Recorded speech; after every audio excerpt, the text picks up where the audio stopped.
We'll go ahead and get the regular meeting of the St. Mary's County Metropolitan Commission for April 9th, 2026 to order. Need approval of the agenda. I make a motion to approve the agenda. I have a motion. I will second the motion for agenda. I have a motion and a second. Any further discussion? All those in favor? Aye. Any nays? Hearing none, so moved. Needed approval of the meeting minutes from the regular session of February 26, 2026. I'll make a motion to approve the meeting minutes for February 26, 2026.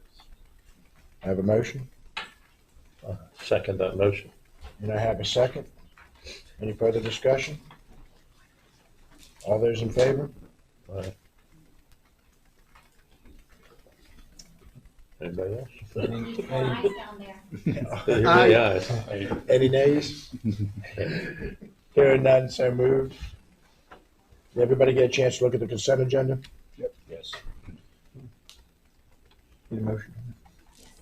Need a motion to approve the consent agenda from February 26. Well, the consent agenda. It's not my Just gotta fault. move the consent agenda Yeah. as presented. As presented, thank you. I'll make a motion to approve the consent agenda as presented. Second. I have a motion and a second. Any further discussion? Hearing none, all those say aye. Aye. Any nays? And that's so moved. We'll go ahead and move into new business. Anne Mary, you're the first one up. Good afternoon. Good afternoon. So in 2016, it was determined that an employee satisfaction survey would be conducted to better understand staff perspectives regarding workplace conditions, benefits, and overall job satisfaction. So staff utilized an online survey platform, SurveyMonkey, to develop and administer a customized questionnaire. The platform automatically calculates statistical measures such as the average, the standard deviation, and can readily determine the mode for each question. So the survey was subsequently repeated in 2018 and again in 2021 to monitor trends in employee satisfaction over time.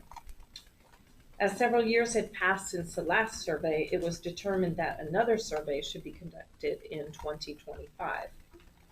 The survey was distributed to employees on October 9th, 2025, and then employees were given until January 30th, 2026 to submit their responses, providing ample time to complete the survey. The 2017 and 2018 surveys contained identical questions to allow for direct comparison of results. And in 2021, 3 additional multiple choice questions and 1 additional open-ended question were added. The open-ended questions were also modified to include topics related to telework, which was the topic of the year that year. The 2025 survey consisted of 50 multiple choice questions and 3 open-ended questions. The open-ended questions were updated to address topics related to telemetry and the uniform stipend, as these represent more recent areas of interest among the employees. So aside from those modifications, the survey questions remained largely consistent with those used in previous surveys to maintain comparability of results over time. So questions were organized into categories such as general information, salaries, benefits, promotions, communication, work conditions, training, diversity, management, telemetry, and uniform stipend. Overall, the results indicate that the employees are generally satisfied across most categories. The survey that you have includes columns showing response percentages for the years of 2018, 2021, and 2026, the most recent surveys. While the majority of the responses were positive, there are a small number of outliers reflecting extreme dissatisfaction. When reviewing these responses, it's important to consider that in some cases, employees may have recently experienced disciplinary actions or may have applied for internal advancement opportunities and were not selected. So these factors may influence individual responses and should be considered when interpreting the overall results. The survey results provide valuable insight into employee perceptions and will assist leadership in identifying strengths within the organization, as well as where improvements may be considered. Some of the highlights of the survey include almost 60% of employees feel they are paid moderately well, compared to 43% in 2021 and 39% in 2018. And in addition, 32.26 feel they are paid very well, compared to 18% in 21 and 19% in 2018. So this means approximately 92% of employees feel satisfied with their pay. And this improvement is likely due to the market adjustments and maintaining compensation aligned with the market.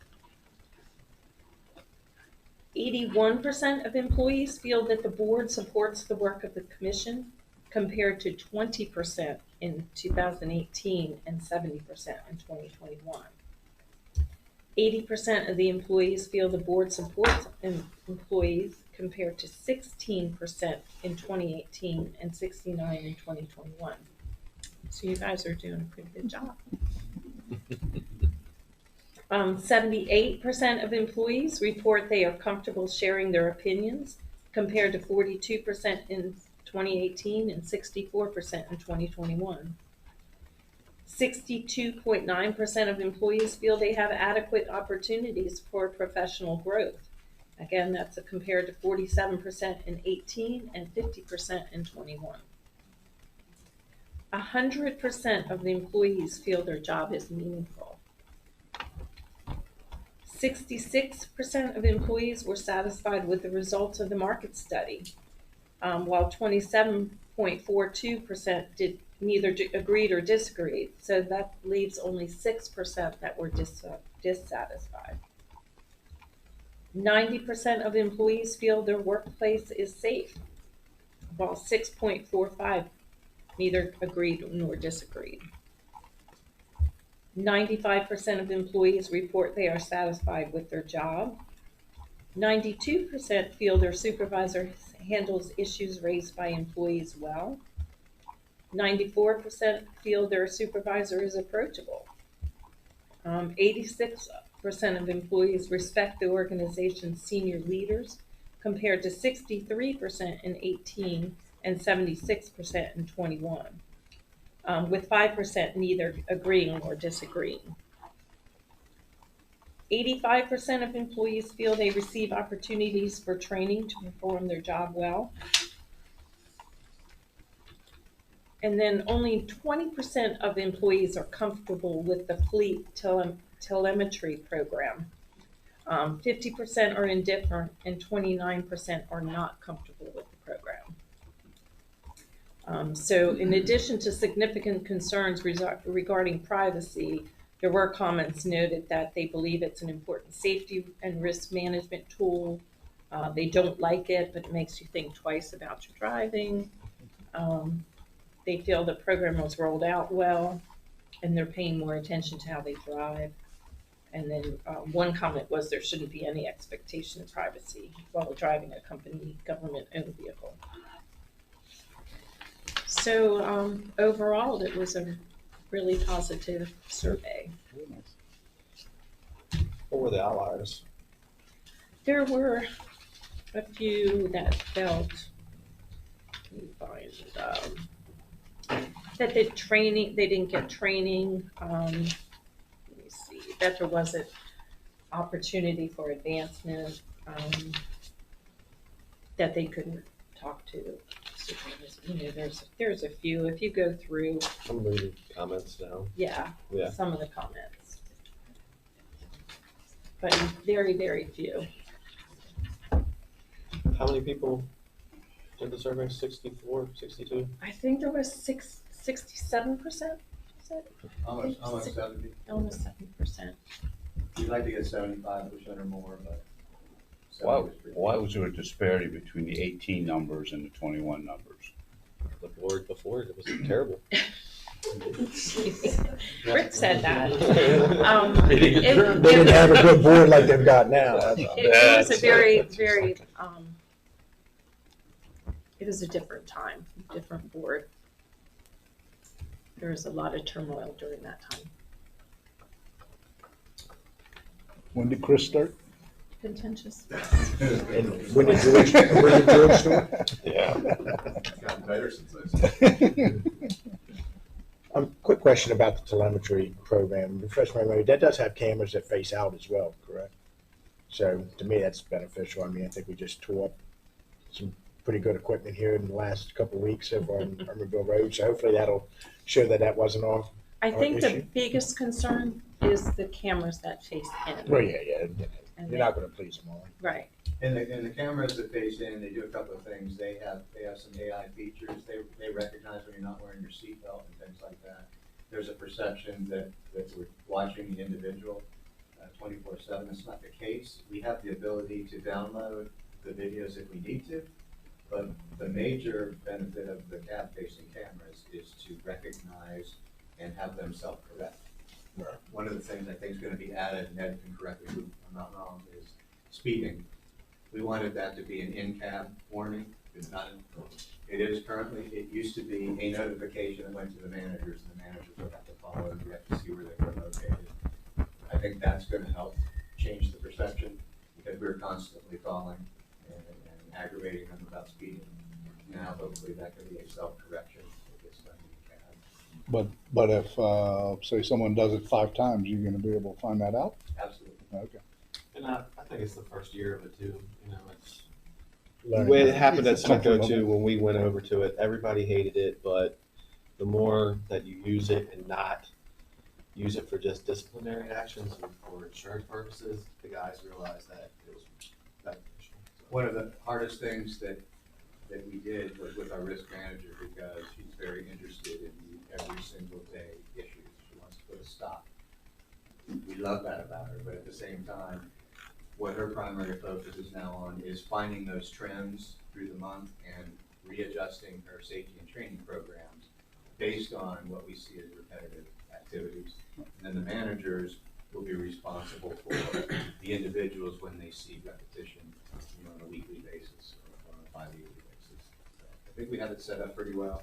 And as Commissioner Mattingly pointed out, it's the first year of full implementation. And we're not tracking them like they think we are. So with these good numbers, does this mean that we don't need a human resources person? Or does it mean that she should get a bonus? I think the latter. The last one, okay, yeah. No, we tease and kid about the board, but a board that, you don't have to be 100% supportive and nod your heads, but a board that listens and takes what employees are trying to communicate to them at heart and then gives good feedback. There are so many different ways to do that. And I think the prior boards back in the 2017 era, 2016 era were, I could almost say anti-employee and anti-metropolitan commission as opposed to pro. And that doesn't mean that you agree because you steered us in different directions several times. It's been a good decision, so we appreciate it. For sure, we can talk about races in executive session. Absolutely. Any other questions? Congratulations. Thank you. Thank you.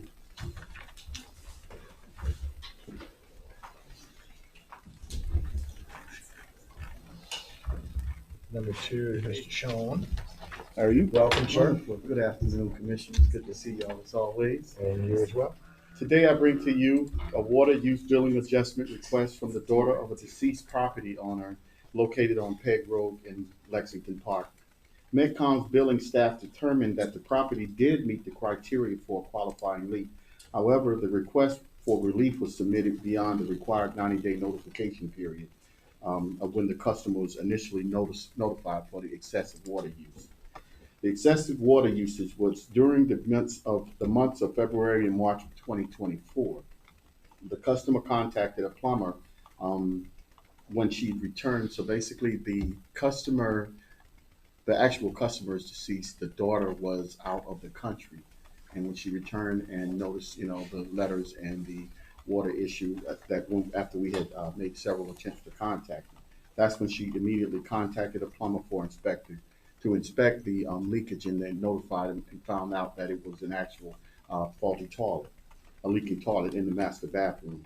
So that same day, the toilet was replaced, and afterwards, the water usage returned to normal levels. So we have to help to address for the adjustment, two options available for the board's consideration. Since this is over $500, it does require the board's approval.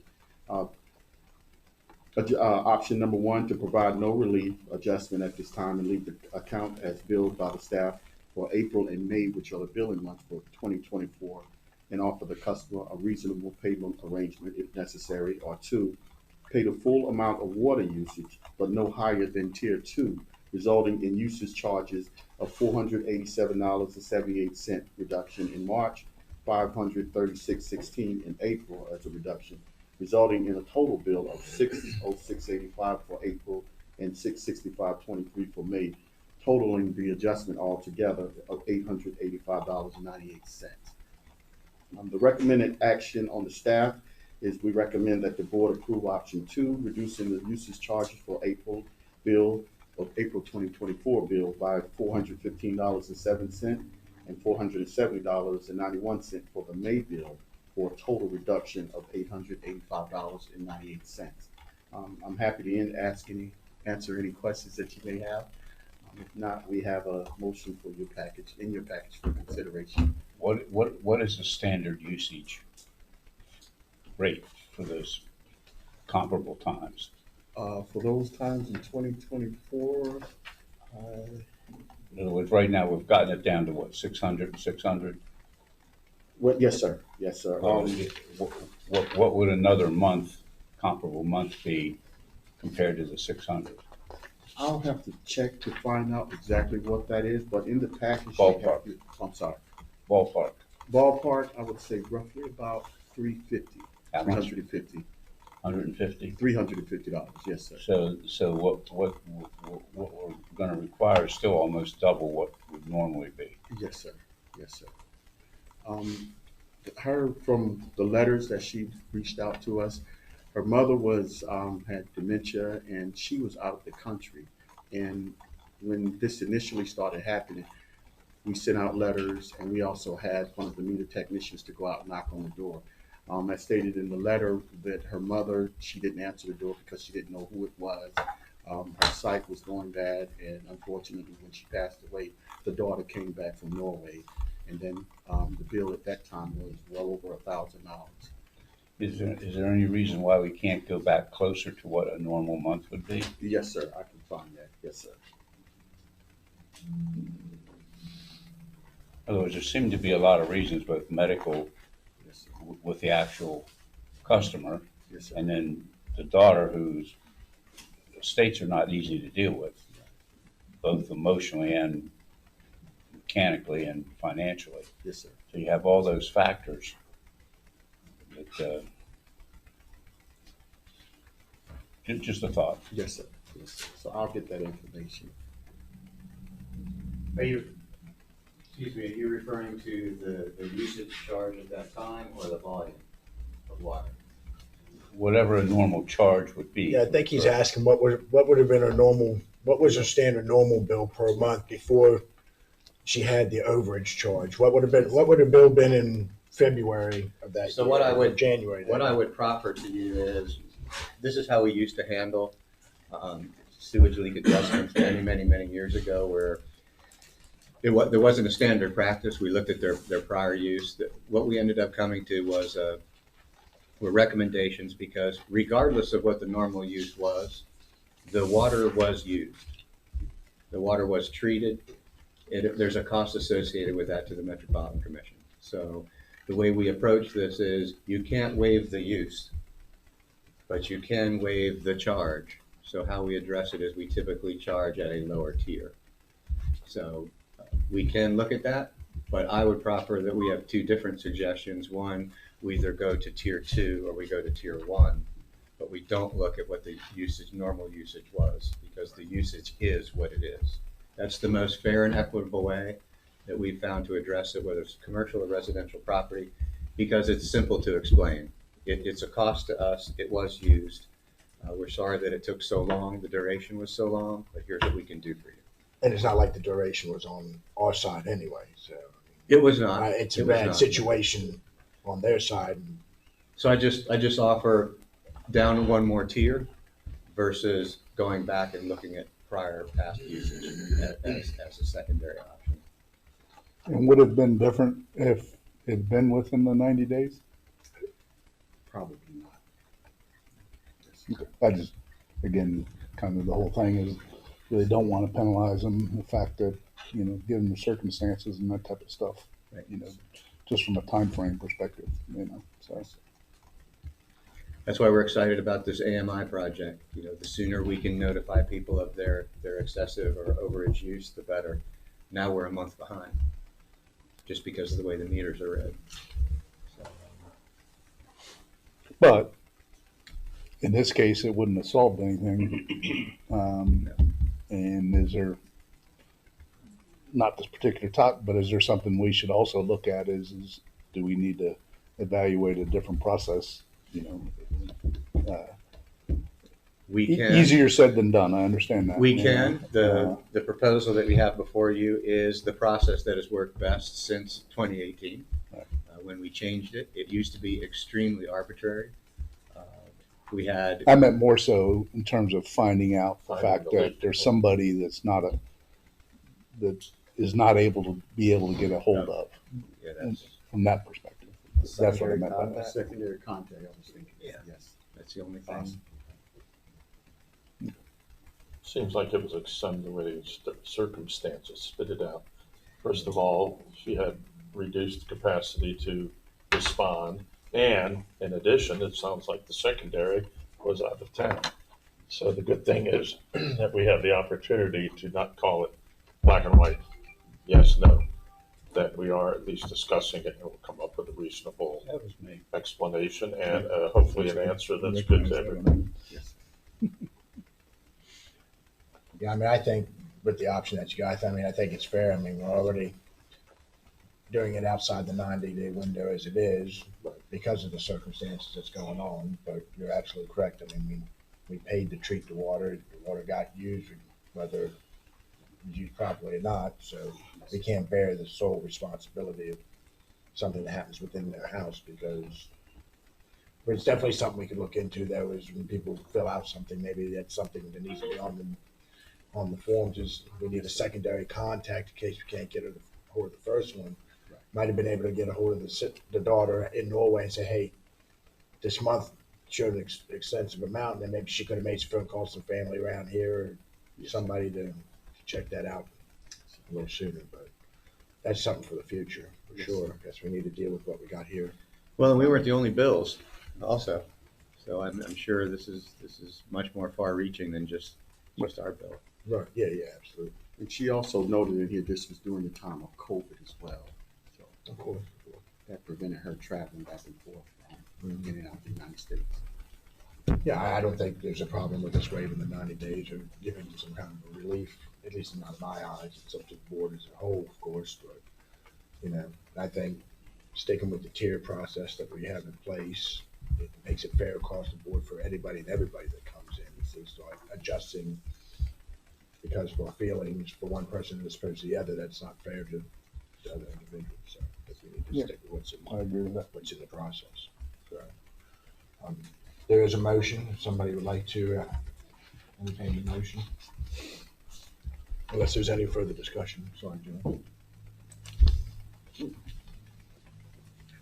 I can read the motion. Move that the commission approve option number 2 in the amount of $606.85 owed for the April 2024 bill and $655.23 for the May 2024 bill, for a combined billing total of $1,262.08 which represents a total reduction of $885.98. We have a motion. Would somebody like to second it? Second. We have a second. Is there any further discussion? All those in favor? Aye. Any nays? Speak up, young man. Any nays? This mess. Hearing none, it's so moved. I thought the guy that seconded it didn't have to say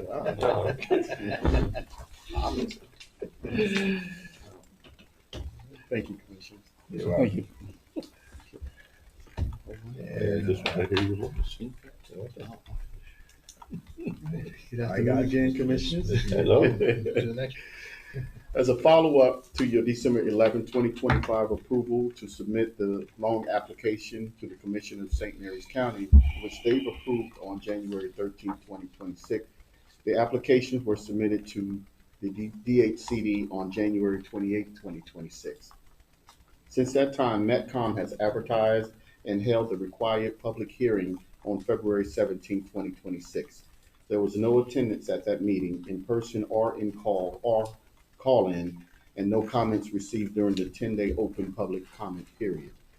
We are here today to request approval of resolution number 2026-01, authorizing an amount not to exceed $38,400,000 of public debt to fund various capital improvement projects, vehicles, and equipment as described in the informational memorandum dated March 26, 2026 in your packages. As you may recall, we've discussed the need for these projects and that they are all basically shovel ready, meaning that they were either already bid in the process of the bid document preparation or tied to a Maryland Department of the consent decree. In fact, 29.9 million of which are consent decree projects whose designs are completed. All will be ready to bid in late spring with the 14 to 24 month construction durations. $3.1 million of which is the recently bid Southampton joint project with the county. $1.7 million are ongoing maintenance projects related to the consent decree. The rest are for program vehicle replacements. We continue to work closely with the Department of Community Housing Development, our General Counsel, and our Bond Counsel to ensure compliance with requirements of the DHCD's Bond Counsel. In fact, one of the new requirements was discovered, and this will be discussed in the next item on the agenda. We are currently on the April 14, 2026 agenda for the Commissioners of St. Mary's County to request approval of the corresponding county resolution in accordance with the section 113-6 of the Code of St. Mary's County that will provide the full faith and credit for the public debt. The county resolution will not take effect until 1 week after it is adopted. The Metcom and county resolutions must both be in effect and submitted to the DHCD before April 17th, and closing is anticipated by May of 2026. I'm happy to answer any questions. If not, a motion is attached for your consideration.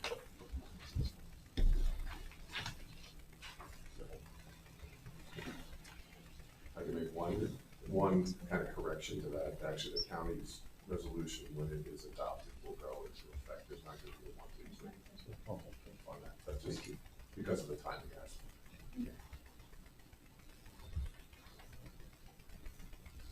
Any questions, gentlemen? It sounds like it's ready to roll, so. Yeah, I mean, we discussed it once, talked about, Right. and we've gone in with it, so. There is a motion, if somebody would like to. Entertain a motion. All right. Move that the commission approve resolution number 2026-01 as recommended by the bond council, authorizing the issuance and the sale of bonds in aggregate principal amount not to exceed $38,400,000 to be issued and sold pursuant to the authority of section 4-101 through 4-255 of the Housing and Community Development Article of the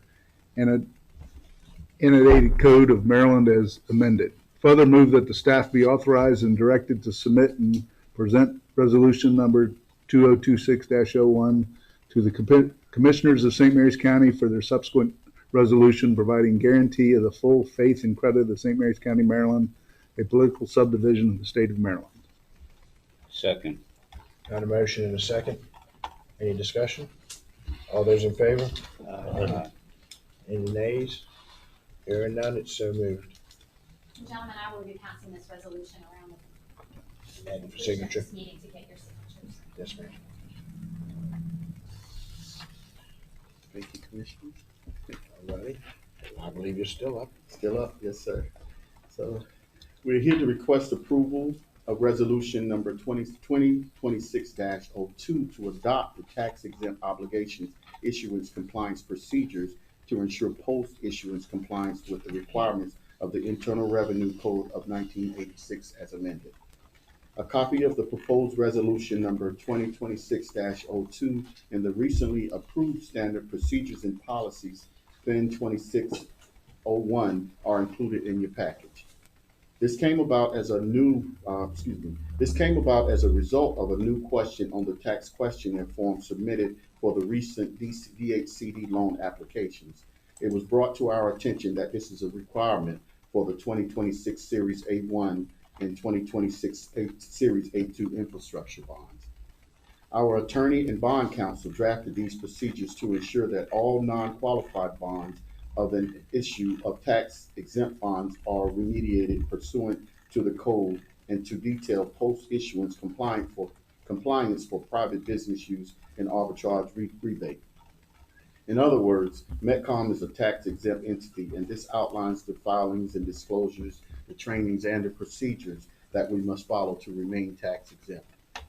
Once this resolution is approved, staff will submit the revised tax questionnaire forms for these loans, indicating that we have the required policy and procedures in place. A motion is attached for your consideration, and I'm happy to answer any questions that you may have. We were just basically updating what we already had. Yes, To sir. update with the time. Creating. Yeah, it's a new It's a policy. new, Creating it's a new. Gotcha. CDA is requiring that we have a certain set of procedures when it comes to tax exemption, to make sure that we know what we're doing, we demonstrate we know what we're doing, and we get our funds, and we don't run afoul of the Internal Revenue Code. Even though we were already tax exempt. Even though we were already doing that, we were following everything accordingly, they want to see a set of written procedures in place. Will we have to do this every year now? But once these are adopted, they're in place, and it'll be good going forward. Till they change it again. Right. Or have some other requirement. Or another big beautiful bill or something. Any other questions, Jim? There is a motion. I'll make the motion. I move that the commission approve resolution number 2026-02 to adopt tax exempt obligations issuance compliance procedures number FIN-26-01, approved by the executive director on March 10th, 2026, to ensure post-issuance compliance with the requirements of the Internal Revenue Code of 1986 as amended in connection with its existing and future issues of tax exempt obligations. I have a motion. I have a second. Second that. I have a second to the motion. Any further discussion? All those in favor? Aye. Any nays? So moved.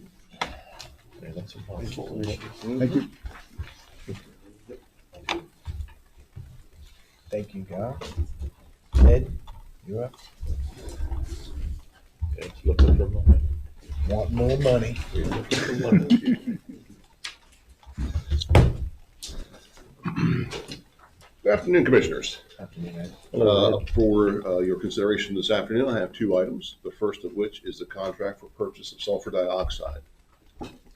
At the Marley Taylor Water Reclamation Facility, the process of effluent dechlorination utilizes sulfur dioxide gas. The facility's EPA-issued National Pollutant Discharge Elimination System permit and other EPA regulations require chlorination and dechlorination prior to discharge into any surface waters due to the harmful effects of chlorine to marine organisms.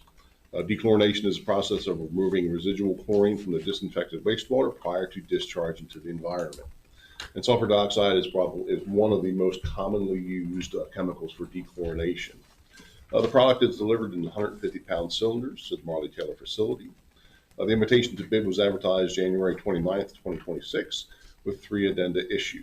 The bid opening date was February 26, 2026, and a total of 2 bids were received. The apparent low bidder, their cost per 150-pound cylinder is $215 for the base year as submitted in their bid.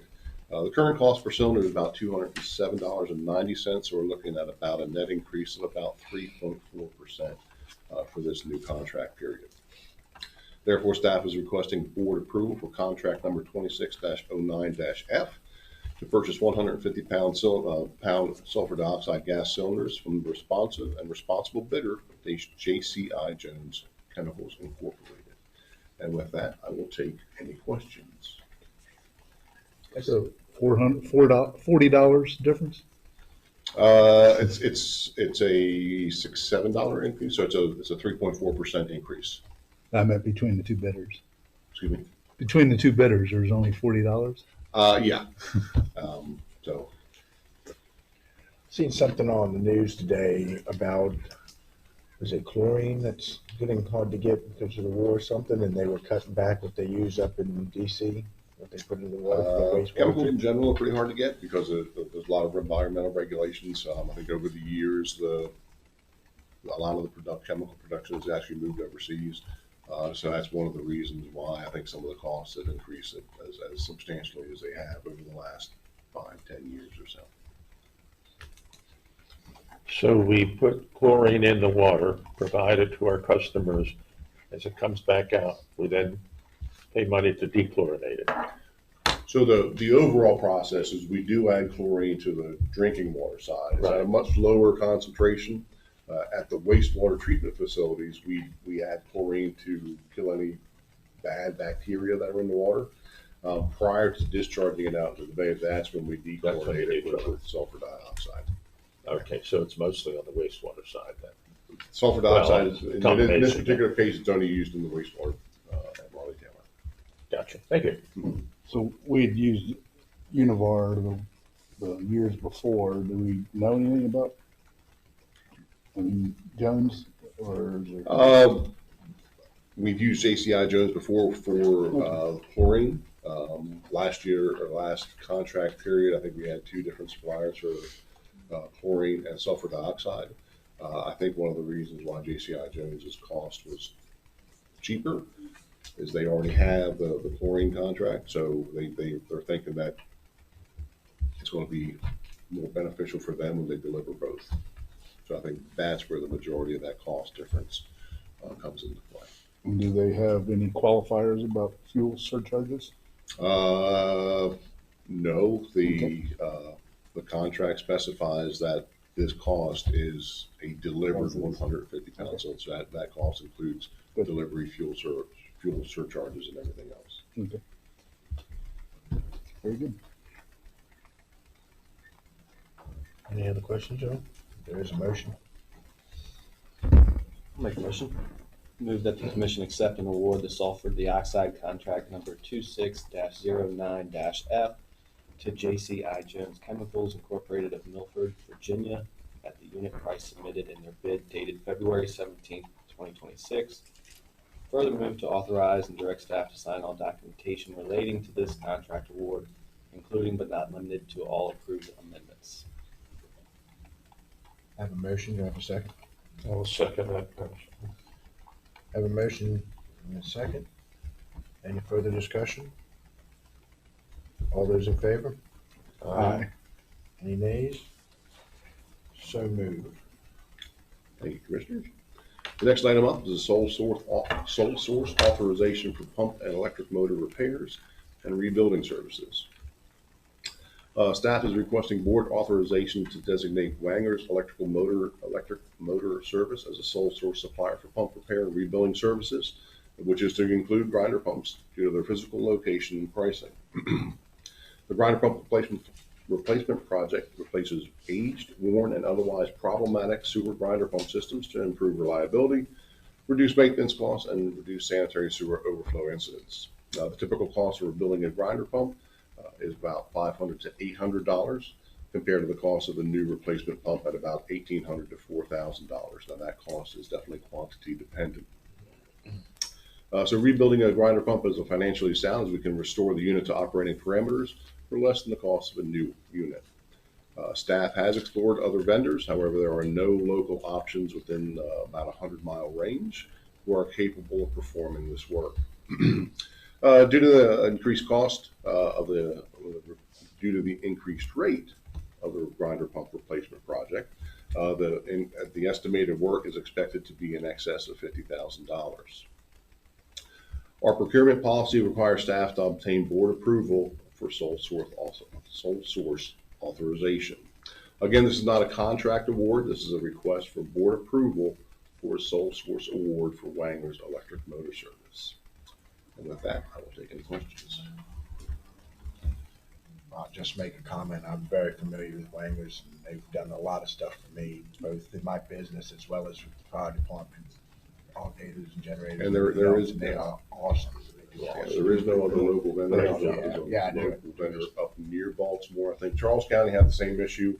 They were rebuilding grinder pumps. They were actually taking the grinder pumps. Actually, they were being picked up from Charles County and taken up to, I think it was someplace north of Baltimore, at a substantial cost.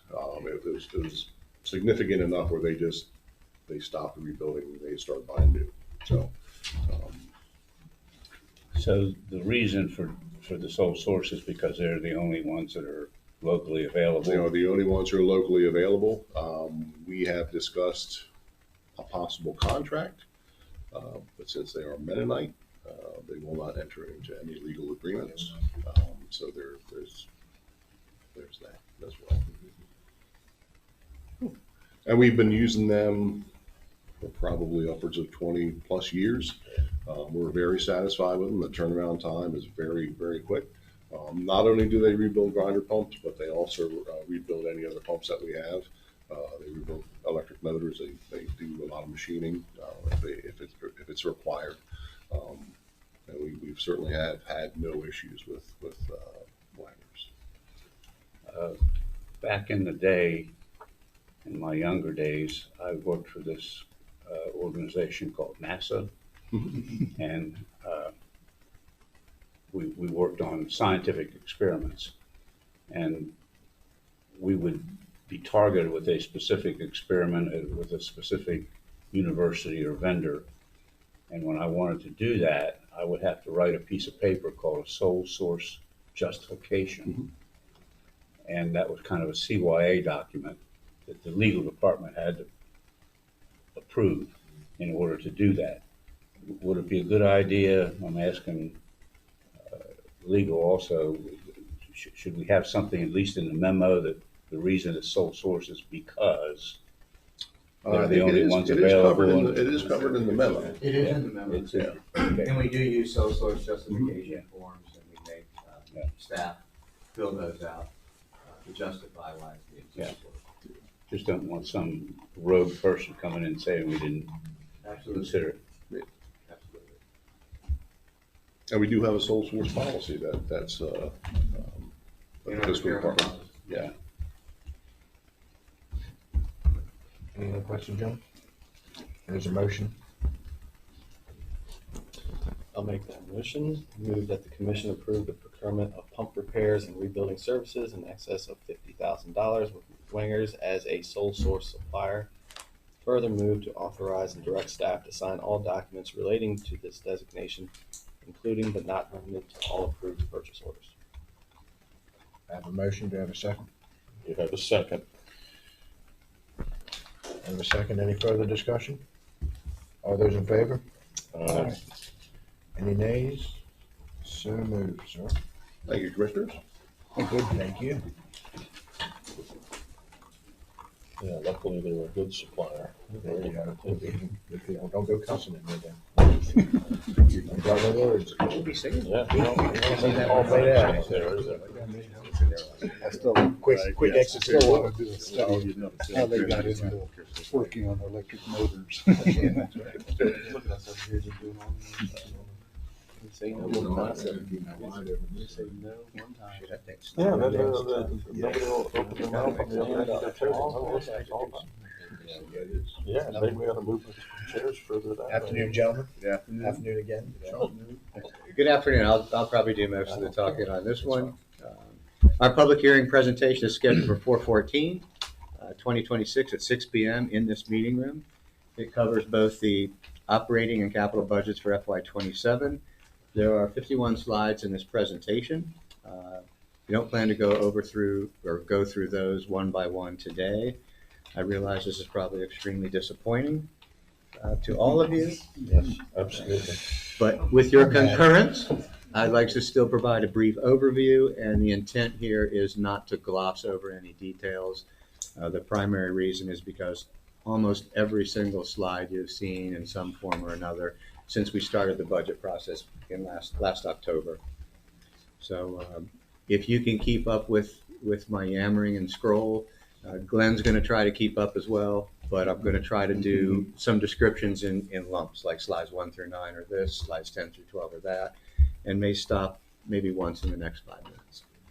Slides 1 through 9 include our public hearing notice, our mission statement, and some key departmental statistics from our 2025 annual report. Slides 10 through 12 are our budget goals and summary of all the essential cost changes you've seen since we started the process last fall. Slide 13 should be familiar as well, with one exception that we wanted to discuss with you. We had come up with a baseline budget of $21,116,488. It was only 2.5% over last year's approved budget. We typically go into public hearing with a reserve of somewhere between 1% and 2%. On the 26th of March, we were going to make a recommendation on whether we should go to public hearing with 1 or 1.5 or 2%. We didn't have that meeting. We were required to publish the notice the following Friday, which was the day after. So it was an executive decision to split the difference and go to the public hearing, into the public hearing with a 1.5% reserve. So that is something you hadn't seen before, but that's the only change in the budget. The baseline budget stays the same. You will have the option after the public hearing to reduce that public hearing reserve or apply it into the budget as you see fit following the public hearing. Slides 14 and 15 are descriptions of our 42 revenue sources, which includes the new proposed rate structure. Slide 16 is the same rate study slide you saw on September 25th, October 23rd, and February 26th in those presentations. Slides 17 and 18 are our published proposed rates. The only thing I wanted to point out about that is that our first tier customers, which represent about 75% of our customers, will see a 2 cent less of a charge than we proposed was going to be applied in 27 back in 26. So it's 2 cents less. It's $1.98 as opposed to $2 per 1,000 gallons. That's the biggest difference. So it's a little less than we projected we would charge last year in 27. Slides 19 and 20 are more detailed budget breakdowns by department and by major accounting line items. We actually have over 360 lines. This is a summary of those lines. It's broken down by department. It matches the $21,433,235 that is on slide 13. Slides 21 and 23, you've also seen before. There are small purchases totaling about $500,000 each year that are capitalized. Primarily, they're used to fund our smaller vehicle replacements, typically each under $100,000. Slide 24 graphically shows how each dollar Metcom expends is allocated, with the majority, 53% or 53 cents on the dollar, being applied to sewer. Slides 25 through 36, yes, you've seen these before. These are our project summary sheets in the capital budget. They've been presented to this board. They presented to the county commissioners. They've been presented to the planning commission. They demonstrate the changes from last year. This also includes our debt ceiling analysis and a graphic representation of our outstanding and proposed debt. The important takeaway here is that we will always maintain at least $40 million in debt margin for any anticipated or any emergency capital needs. We don't plan to expend or draw on loans that infringe on that debt margin. Slide 37 is simply just a testament to good estimating. Our system improvement charges and our capital contribution charges are extremely close to what we projected they would be. In fact, our system improvement charges for residential water and sewer are going to be 11 cents more a month on the water side and 11 cents more a month on the sewer side than we projected last year. That's pretty darn close. I think we're doing a really good job with our estimating. On the capital contribution charges, the residential sewer rates are about $155 more than we projected last year, still extremely close. And residential water charges will remain the same. They have been at that same level since 2019. So we're doing a really good job on the water side, holding our capital contribution charges. Slides 37 through 40, we just went over. Slides 42 through 46 are our debt policy performance measures, whether it be cost affordability, customer affordability, days cash on hand, debt affordability. We have met all of our performance targets that we have established by policy. Slides 47 and 48, our FY25 audit with respect to reserves are shown graphically, as well as an excerpt from a memo that we sent not only to you, but that we also released to the county commissioners and discussed with them last we met. It actually is a single slide description of our reserves, how much we have in our audit, how we plan to use them, and what our intended use plan is and what our policy level is. If we have an audit that is releasable, that is published on our website, if we have a county commissioner that is making comments about the $48 million that we have in reserves, it's probably a good idea to let people know that it's purposeful, that it's intended, and how we plan to use it. So we made a separate slide this year in our public hearing presentation just for that. Slides 49, next steps. April 21st, we present to the county commissioners. April 23rd, we will follow up with this board after the public hearing. And then on our joint meeting in May, I think it's May 12th, there'll be a joint meeting with the county commissioners, at which time we hope they will endorse the capital budget. The meeting following that, the Metropolitan Commission Board will then adopt. Our board cannot adopt unless the county commissioners give their blessing. Slides 50 and 51 are simply just closing slides for the public hearing. So unless you have any questions, there's not a lot we can do. We can change the slides if you like, but that's the slideshow we plan to present next week. And then we will be coming back to you after the 10-day comment period with a follow-up to discuss anything the county commissioners had to say or anything the public had to say, and also give you some recommendations on what we think you should do with the public hearing reserve, whether we should eliminate that or apply that to any changes that have happened since we put our budget together. That is it in a nutshell. And there is, I believe, a motion? There is a motion. There is a motion simply because we would have normally done this on March 26th, not necessarily the presentation, but the endorsement of the public hearing reserve. So just to sort of codify that approval process, we do have a motion for you, if you'd like to make that motion.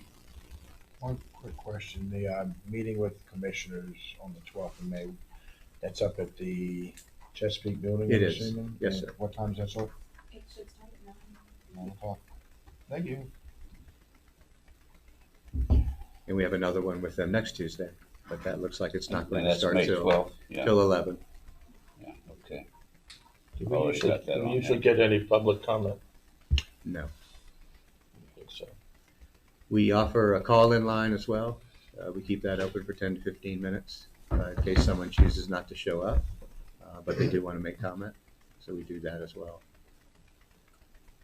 We started that process during COVID, and then we sort of kept it. We thought it might be a good opportunity for maybe those that might be infirmed or can't get here. It gives them that opportunity. I don't have Metcom services, I'm gonna call up and We ask you to state your name and address, so Oh, feel that free was a to good idea. feel free to anonymously call. They have caller ID a year out. Any other questions or comments? There is a motion, somebody would like to make that motion? I'll do it. Let's not say anything. Yep, this is what I get for voting no. I move that the commission authorize staff to proceed with the presentation of the St. Mary's County Metropolitan Commission FY 2027 operating budget in the amount of $21,433,325.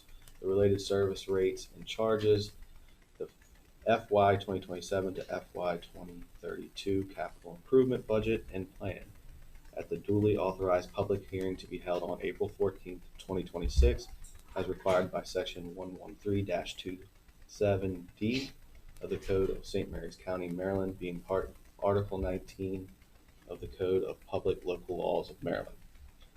Further move to authorize staff to submit the FY 2027 to FY 2032 capital improvement budget and plan to the Commissioners of St. Mary's County as required by section 113-30 of the Code of St. Mary's County, Maryland. I have a motion. Do we have a second? I'll second. I have a second. Any further discussion? All those in favor? Aye. Any nays? And it is so moved. And Commissioners, for the record, we have delivered the capital improvement budget. We did that yesterday or Tuesday. So that is over there. This just helps you be aware of where we are in the process. And also one other question, Mr. Dugan, you typically would ask. Our budget is about 2.5% over this FY26 approved amount, which is pretty good.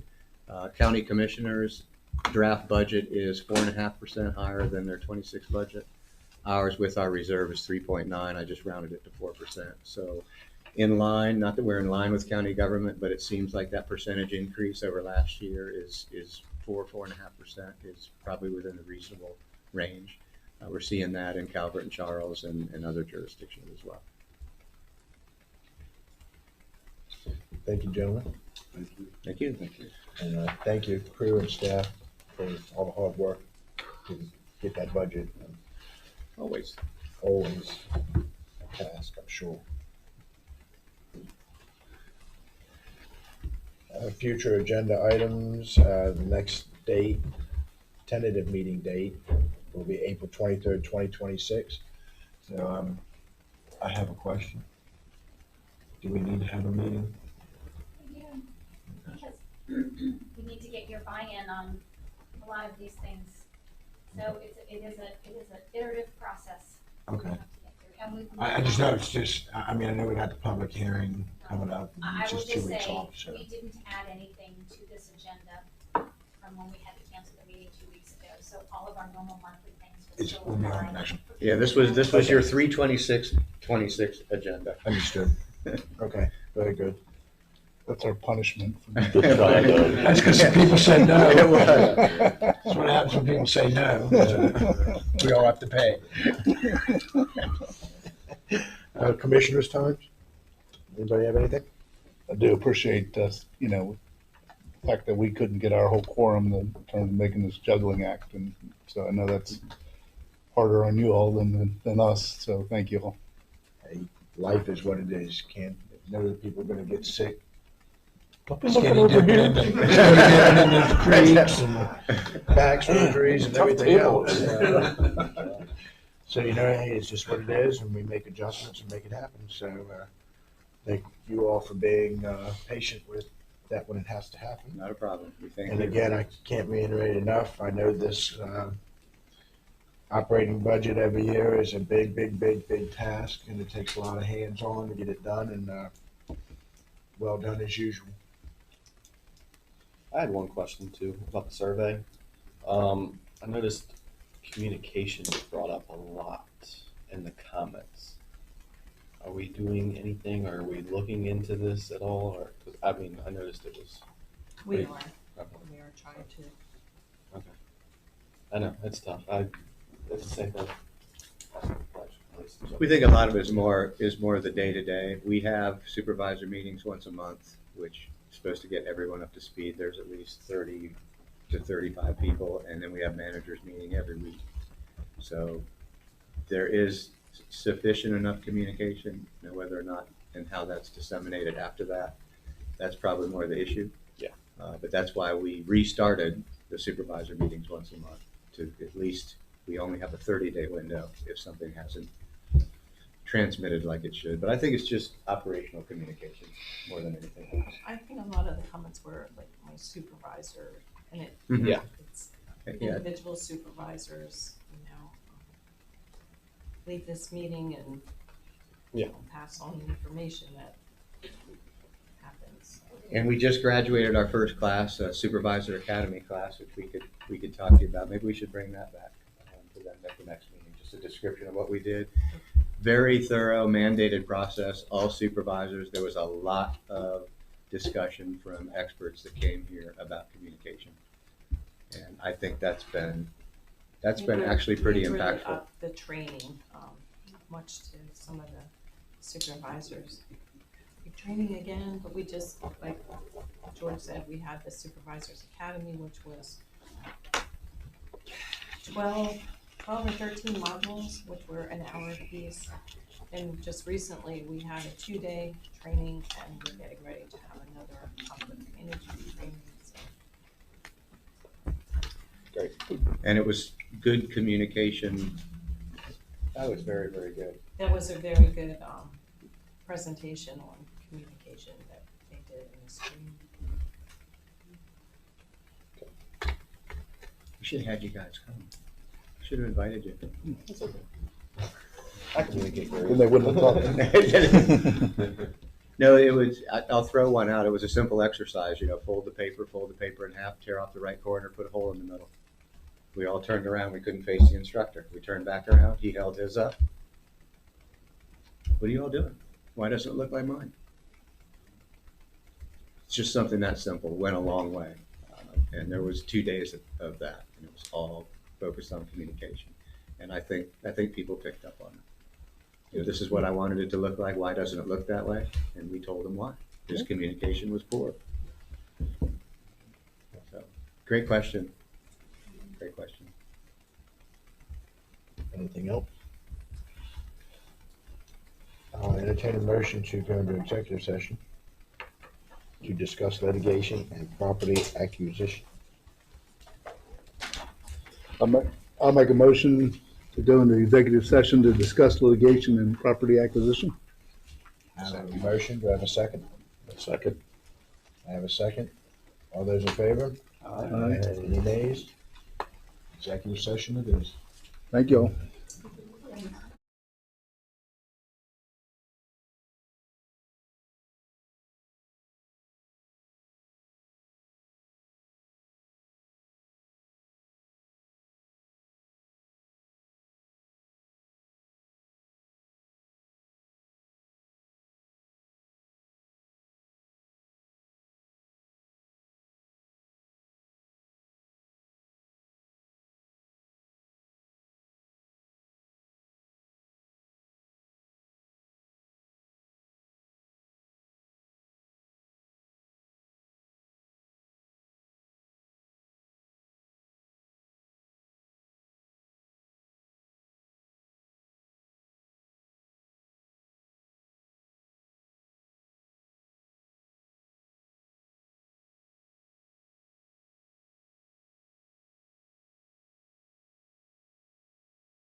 Alrighty.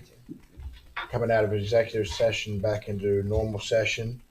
I need a motion to direct, Authorize staff. Authorize to staff. discuss. thank you, authorize staff to proceed as discussed in executive session. I'll make that motion to authorize staff to proceed as discussed in executive session. I have a motion I'll second that motion. and I have a second. Any further discussion? All those in favor? Aye. And I need a motion to approve the executive session meeting minutes from February 19th and February 26th, 2 separate motions, by the way. 2 separate times. So we would like to do number one.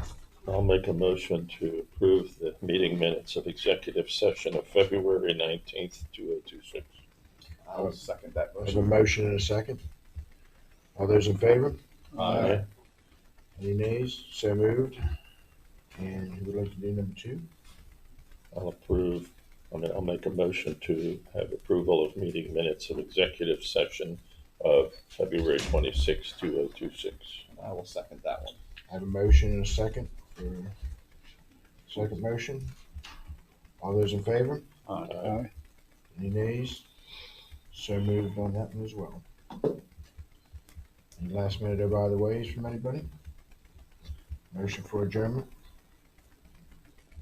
I'll make a motion to adjourn. Second. All those in favor? Aye. Don't forget to sign the stuff.